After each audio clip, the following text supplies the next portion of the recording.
Bueno, seguimos nosotros aquí en Encuentro con el Autor, cuando son exactamente las 15:09 ya, pasamos a la segunda etapa del programa. Mientras ya guardamos nuestra invitada, voy a contarte que tenés el 11-599-0978 para comunicarte en directo con la radio y también en @somosradio2 en Twitter, Instagram y Facebook. Déjanos tu mensajito, estamos hoy titulando todo lo que nuestros invitados dicen, lo esencial, lo principal, para que vos tengas una visión, aparte del programa, puedas mirar un poquito lo que está sucediendo en cuanto a afirmaciones, en cuanto a pensamientos, reflexiones y demás. Nosotros estamos en Encuentro con el Autor, que es un programa que se transmite a toda América. Hoy estamos también en España, directamente hacia Madrid, y aquí hay una galería impresionante de invitados. Tenemos de todo, tenemos novelistas, ensayistas, narradores, dramaturgos, y hoy tenemos una persona que como que aglutina varios géneros en sí misma, ¿no? Es como que dentro de ella cabe todo esto y porque lo expresa en concreto, en obra concreta. Es rosarina, dramaturga, narradora, como te dije, escritora infantil también. Coordina talleres de lectura y escritura creativa, colaboradora del diario Clarín. Ya tiene una columna que es algo típica, célebre columna dentro de ese periódico. Es autora de numerosas obras de teatro y varios libros de ficción. La última novela en la Varsovia está basada en su trilogía Las Polacas. Para decirte lo último, es la autora más representada según la plataforma alternativa teatral, con 19 obras durante el año pasado, el año 2019. Tenemos nosotros el honor de recibir, el lujo de recibir aquí a Patricia Suárez. Bienvenida, Patricia. ¿Cómo estás? Hola, Iñaki, ¿cómo están? Hola a todos. Hola, ¿cómo Buenas estás? tardes. Bien, muy bien, muy bien. Qué placer tenerte aquí en nuestra casa. Hacía rato que queríamos tenerte. Y bueno, ahora ya tenemos la posibilidad de poder disfrutar con vos esta charla, que tenés ahí un lindo marco, siempre libros, ¿no? Te rodean, ¿no? Oh, Todo el sí, tiempo. es como el gran vicio. Es el vicio y la pasión. Bueno, las dos cosas. Claro. Compulsivamente lectora, Patricia, desde chiquita, Sí. ¿no? Desde la infancia. Desde chica, sí, sí. Yo recuerdo que a los 10 años me quedé sin libros y seguí leyendo el diccionario. O Oh, sea, increíble, ¿no? Cómo sí, la vida te marca ya de entrada, ya sí. sabes a dónde vas dirigida, ¿no? Sí, sí, sí. La verdad es que, bueno, yo soy rosarina y crecí en una época donde el ser escritora era una cosa, no entraba en la cabeza de nadie, menos la de mis padres, que eran comerciantes y estaba destinada al comercio familiar. O sea, ¿qué Claro. escritora? Que yo siempre que digo, cuando voy a una escuela y hablo con los chicos, digo, cuando yo era chica, pensar en ser escritor en Rosario, o sea, el interior del interior, era como ser astronauta hoy, Bueno, pero ¿no? Rosario, hay que decir que Rosario es Rosario también. O sea, Rosario es una de muchos artistas de diferentes géneros, ¿no? Sí, sí, sí. Sí, también es verdad que empezó como en los años 80 y algo, 80, después con la Claro, ahí. democracia empezó a explotar hubo una exportación de rosarinos al mundo. Mm. Con la trova, ¿no? También tanto Baglietto, bueno, Páez, todo musicalmente hablando, ¿no? Claro, la obra de Fontana Rosa que se Fontana volvió Rosa. popular en ese momento. Exacto. ¿Y vos de dónde abrevabas, aparte del diccionario? ¿De dónde abrevabas? ¿De qué autores abrevabas cuando eras chica? No, no, de lo que tenía a mano, que era, primero fue la biblioteca de mi mamá, mi vieja, como no va a escuchar este programa, lo voy a decir. Mi mamá era, viste, a ver, el sillón está gris, es gris. A ver, una biblioteca con libros grises que queden en composté con el sillón, ¿no? Y entonces, claro, teníamos un montón de libros que eran comprados mucho, o sea, ella tenía el diccionario, la enciclopedia, lo sé todo, la enciclopedia de los animales, la de 30 libros de pedagogía no, ¿cómo es? Como de puericultura para criar a tu hijo, y el resto eran libros que pudieran adornar la casa, y ahí había de todo. Claro. Entonces, digamos, eran las novelas del Reader's Digest, etcétera. Y a los 12 años empecé a ir a casas se me acabaron las bibliotecas, o sea, yo también digo, no, Vorazmente. sí, no, las bibliotecas no eran un lugar en ese momento pensado para los niños, sino eran recintos de estudio, ¿no? Entonces empecé a ir a las librerías de usados canjeé, no sé, unas revistas, qué sé yo, y compré los que fueron mis dos primeros libros para mi biblioteca, que fue La interpretación de los sueños de Freud. Imagínate que a los 12 años Oh, Yo me imaginaba que era un libro que vos abrías así y decía conejo, no sé, triunfarás en la vida, una cosa así. Y El Exorcista, y el libro del Exorcista, que era un bestseller con el que habían hecho la película y que era así, tremendo, era excelente.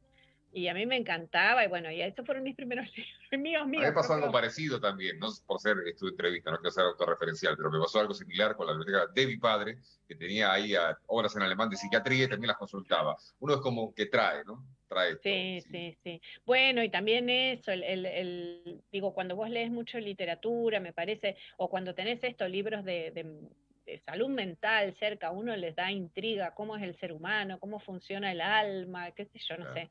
Y entonces leía de todo. Qué lindo título para un libro, ¿cómo funciona el alma? Cómo ¿No? funciona el alma, sí. Qué bueno. Y vos estabas decidida, digamos, ¿a qué edad te diste cuenta que podías empezar a trabajar en esto ya más profesionalmente? Cuando ya tenías un dote de escribir. ¿Cuándo empezaste a producir texto, digamos?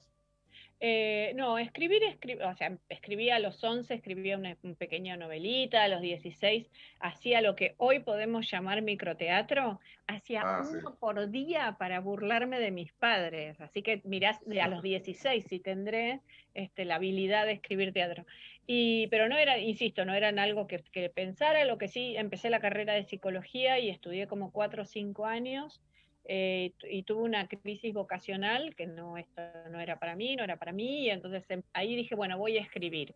Pero el voy a escribir había sido pensado como o sea, en mi mente era esto es una actividad que voy a hacer los sábados a la tarde cuando descanse del negocio, porque no veía otra Claro, opción. Y entonces ahí, gracias a amigos y qué sé yo, me empecé a meter en el periodismo cultural, que me parecía que hacer periodismo era una manera más sencilla de acceder a la publicación, de ser conocido, exacto. visibilizado, acceder a la publicación que directamente con la literatura, que era como la muerte en vida. Y entonces ahí a los 25, 26 empecé a trabajar en periodismo de manera más profesional y ya me Perfecto. dediqué. Y volviendo para atrás un poquito ahora otra vez a esa adolescencia de Patricia Suárez, ¿cómo eras vos de chica? ¿Eras media, perdón, nerd, así como que estabas para adentro, te la pasabas leyendo, o eras más bien extrovertida? ¿Cómo? No, no, creo que en ambas, tanto en la infancia, digamos, en la primaria y en la secundaria, estuve como así, me veo yo, ¿no? Como hasta los 10 años más para adentro y después no, muy Bueno, extrovertida. Esta novela que te cuento que escribí a los 11 era, había yo iba mi mamá es judía, mi papá es católico, en resumen, fui a una escuela católica en la primaria y a una escuela evangélica en la secundaria. Y entonces en la escuela católica éramos todas nenas, teníamos labores y economía doméstica. Hoy lo único que te aprendí hace preparaban. mi hija me dice, lo único que aprendiste con esas monjas es la chocotorta, ¿no? ¿Cómo hacer chocotorta? Pero bueno, y entonces yo me aburría un poco y le pedí permiso a la señorita si me permitía escribir durante la hora. Y ella me dijo, bueno, si es una actividad silenciosa, sí. Y entonces, claro, yo empiezo a escribir una historia de detective, pero la protagonista, digo, una nena, ¿no? La protagonista era yo, y entonces una de mis amiguitas me dijo, no, poneme como ayudante de la detective. Y entonces así, y de pronto era una historia, hoy diríamos interactiva, porque eran Claro. mis propias compañeras, decían, no, no, a mí poneme que yo robo, pero lo logro. Y entonces, eh, quiero decir, si bien no era que había dejado, no eran como los dos polos, o nerd o extrovertida, digo, había logrado juntar las dos cosas. Y en la Claro. secundaria me pasó algo parecido. Sí, convengamos que siempre esto se entremezcla, hay un entrecruce de cosas, uno no tiene tan definido las cosas, atraviesa la literatura como puede, y bueno, y claro, y me imagino que después al producir textos como periodista cultural, ya habrás arribado a una conciencia, digamos, de decir, bueno, yo acá tengo un peso específico como creadora, y bueno, y quisiera probarme un poquito a publicar, a presentar. ¿Cuál fue tu primer libro? Eh, bueno, esto iba escribiendo suelto y el primer libro es un libro para chicos, muy Ajá, chiquitos, un cuento prácticamente publicado, que lo publicaron acá en Buenos Aires en los libros del Quirquincho, que era una editorial para infantil que ya no existe, y que en ese momento la directora editorial era Adela Bach. Entonces yo vine de Rosario, yo tenía hasta una impronta así provinciana, vine y ella no estaba, bueno, nada, le dejé los cuentos que había escrito encima del escritorio, me vuelvo a Rosario, yo no tenía ni, hablo de año 96, una cosa así, no tenía ni teléfono, y entonces al día siguiente, el lunes, al día hábil siguiente, ella me llama al teléfono del negocio y me dice, me encantaron tus cuentos, los vamos a publicar. Y para Wow, mí, Iñaki, fue como si me dijeran, te ganaste el gordo de Navidad. O sea, era una claro. emoción que cuando volví a Buenos Aires le traje a ella de regalo, no sé, jamón, champán, o sea, una cosa así exagerada, pero bueno, por agradecimiento. Y ya, digamos, a partir de esa publicación del libro infantil, si no entendí Sí, mal, sí, sí, ¿no? un libro para Perfecto. chicos, sí, sí. ¿Y cómo te empieza, digamos, el arte dramático o cómo empieza, digamos, la dramaturgia a operar en vos? ¿En qué momento decidís producir texto teatral? Bueno, yo soy muy lectora y leía mucho teatro, pero sin embargo había escrito narrativa, narrativa para chicos y narrativa para adultos, había publicado, no sé, 5 o 6 libritos en editoriales muy independientes y muchas veces subvencionada por alguna fundación, por lo que fue la Fundación Antorchas en su momento, etcétera. Claro. Y yo vivía en Rosario aún y va un día Cartoon a dar Mauricio una Cartón. charla, Mauricio Cartún, a dar Ujú. un seminario para futuros dramaturgos y lo da en lo que en aquel momento era la Escuela Provincial de Teatro. Y yo fui porque yo quería aprender a dialogar mejor. O sea, ay, ¿cómo es esto a ver si me sale? Y fui y me enamoré de la dramaturgia, me pareció algo fascinante. Entonces le pregunté a él si podía venir a Buenos Aires a tomar clases privadas con él, cosa que hice. Yo tenía un cuento y entonces ese cuento decidí que iba a ser el material para volverlo una obra de teatro. Y yo me imaginaba que esto es lo que le explico a veces a los narradores, que creen que porque saben escribir teatro. Yo me imaginaba que era una especie de, acá está el cuento y acá está la obra de teatro, ¿no? Entonces yo iba como transcodificando Claro. y me rompí la cabeza. No tiene nada que ver una No, escritura con la otra, son dos partes de la cabeza distintas, son dos modalidades, dos métodos de afrontar distintos. Y juré, no, me resultó tan difícil que dije, yo no escribo teatro nunca más. Y acá estamos. Y acá no. estamos. Porque vos en ese momento, mientras pasaba todo esto en tu vida, ¿cómo te ganabas la vida? ¿De qué trabajabas? Trabajaba con mis padres en el negocio, no, era mi ingreso, como son todos los negocios con los padres, con una pelea cada 3 meses donde no te voy a pagar este mes y cosas así. Y por otro lado había empezado a tener pequeños trabajos culturales, la Claro. prensa. En ese momento, desde que yo empecé más o menos en el año 96 a, suponete, el 2000, la prensa se había devaluado la paga, que se devaluó en ese momento, pero sin embargo, devaluada era a lo que es hoy la paga en prensa millonaria. O sea, yo trabajaba en un diario en Uruguay, colaborando en el diario, lo dirigía Homero, la parte cultural, Homero Alsina Tevenet, que era este crítico de cine uruguayo tan amoroso y tan sabio, así que sabía de todo. Y recuerdo que me pagaban por una nota extensa $300, Wow. que significaba todo mi alquiler en aquel entonces, porque nosotros éramos los millonarios del 1 a 1, ¿no? Pero, Claro. y bueno, pero hoy no sé a quién le pagarán $300, a un Difícil, me editor, parece, ¿eh? la Muy nota es difícil. difícil. Habría que buscarlo, entrevistarlo. Sí, Un sí, rara sí. avis, digamos. Hoy por hoy me parece también que se ha seguido devaluando a llegar a no sé, uno nunca puede controlar el espectro, digamos, remunerativo del ambiente, pero me imagino que también está bastante devaluado hoy por hoy el trabajo, ¿no? Sí, sí. De- Sí, sí, hemos también han pasado. cambiado los medios, ¿no? Ha cambiado la prensa gráfica, también no tiene tanto peso como tenía antes, ha Sí, cambiado todo, ¿no? sí, sí, sí, sí, yo creo que sí. También creo que somos muchos más. Sí, No, también.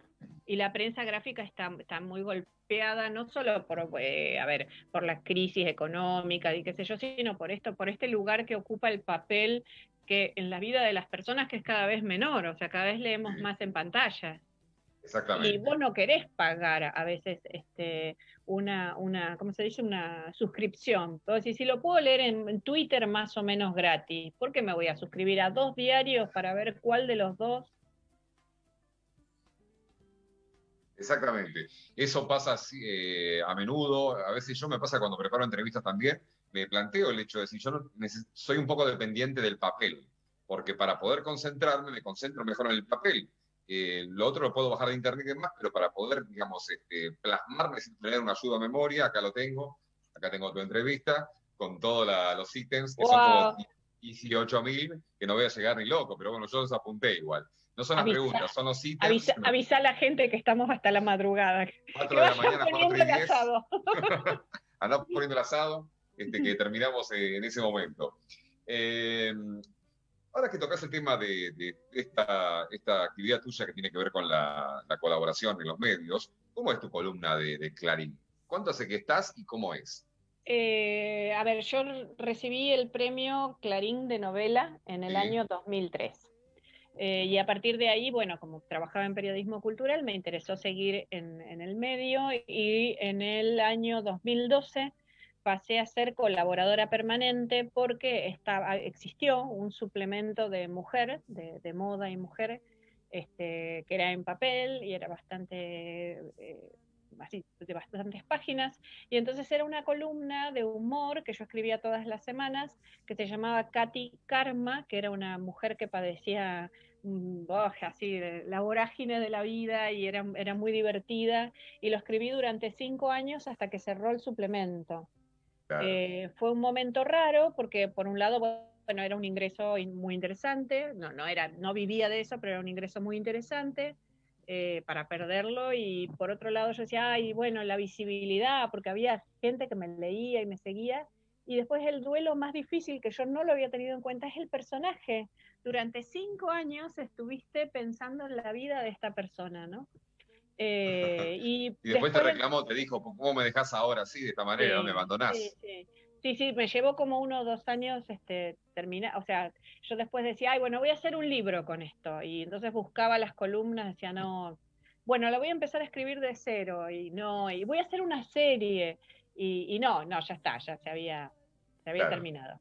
Y después entonces pasé, sí, a trabajar más en las otras secciones, porque, bueno, estoy en esta relación laboral, y porque me interesa, también me divierte, aprendo mucho, digo, haciendo periodismo uno aprende mucho. Lo que pasa es que, eh, a ver, para poder estar intensamente inmerso, los tiempos es como una paradoja, porque digamos, hubo un momento que que trabajé mucho, 1 año, y entonces realmente fue fantástico. Tenía que ir a entrevistar a un rabino, entonces, bueno, a ver quién era este rabino, investigar, leer sus libros, pero a los 2 días después tenía que ir a entrevistar, no sé, a una mujer que había escrito un libro de moda. Y entonces el libro que había hecho el rabino no lo terminé de leer, pero bueno, ya tenía que leer el otro. Entonces, esto que dicen de los periodistas, ¿no? Que sabes de todo, pero muy poquito. Bueno, claro, también es un arte poder compendiar también, sintetizar, resumir y elaborar una entrevista a partir de lo que Sí, se sabe. sí, No hay sí, que sí. desmerecer tampoco, ¿no? El trabajo No, nuestro. no, no, y entrevistar es muy difícil. Sí, Para mí, por lo menos, es mucho más sencillo una nota, porque en la nota vos podés evaluar, considerar distintas opiniones y haces prevalecer la tuya, porque sos el que escribe, siempre y cuando no choque con el medio, ¿no? claro. Pero en una entrevista está esto, ¿cómo logro que el otro sea interesante, que se abra? Me pasó de ir a entrevistar a Sabater hace un par de años A que vino. Fernando, ¿no? Sí, yo la había leído un montón de él desde siempre, a mí me encanta, digan lo que digan, así que estaba llena de ilusión y me lo imaginaba, digo, había visto entrevistas por la tele, por YouTube, y voy y el tipo, no sé, tendría un mal día, estaría enojado con el medio, yo no sé, yo llevaba 11 preguntas y me las contestó, sí, no, no, sí, creo que no Uh, es así, creo que es así, y de ahí no salimos. ah. ¿Y cómo te arreglaste?